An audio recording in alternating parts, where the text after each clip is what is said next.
Hi, இந்த வீடியோவில் நம்ம என்ன பார்க்க போறோம்னா 5 ஃபீட் வச்சு எப்படி பஃப் ஸ்லீவ்ஸ் தைக்கிறது தான் பார்க்க போகிறோம்.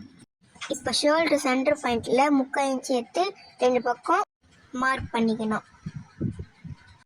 நீங்கள் இந்த மாதிரி மார்க் பண்ணிட்டு தைக்கும் போது தான் பஃப் நல்லா அழகாக தெரியும் பார்க்கறதுக்கு. நம்ம ஸ்லீவை இப்போ வச்சு பார்க்கணும் கரெக்டாக இருக்கா இல்லையான்னு சொல்லிட்டு. அப்போ தான் பஃப் வைக்கிறதுக்கு கரெக்டாக இருக்கும். இப்போ வாங்க வச்சு பார்க்கலாம்.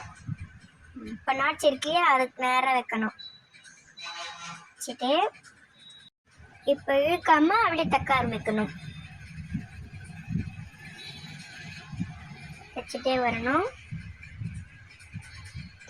பொறுமையாக தைக்கணும். இப்போ இந்த இடத்துல இருக்குல்லையா மார்க் பண்ண இடத்துல அந்த இடத்துல நம்ம ஃபில்ட் வைக்கணும். பாருங்க தெரியுதுல. இப்போ குட்டி குட்டியானா அழகாக இருக்கணும். ஃபர்ஸ்ட் ஃபில்ட் இது பாருங்க. Next second ஃபில்ட்டு.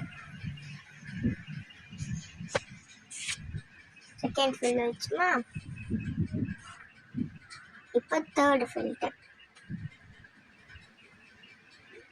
Next fourth field வைக்கணும். நெக்ஸ்ட்டு இப்போ ஆப்போசிட் சைட்லேருந்து செக் பண்ணிட்டு வரணும் கரெக்டாக இருக்கா இல்லையான்னு சொல்லிட்டு.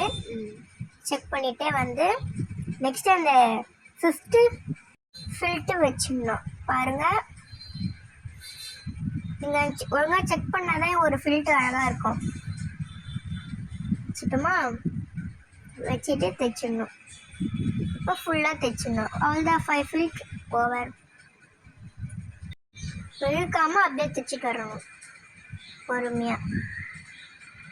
நாட்சஸு கரெக்டாக பாயிண்டில் இருக்கணும். அவ்வளோதான்.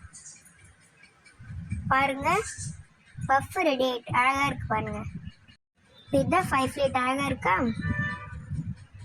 பாருங்கள், சூப்பராக இருக்குது. அவ்வளோதான். தேங்க்யூ.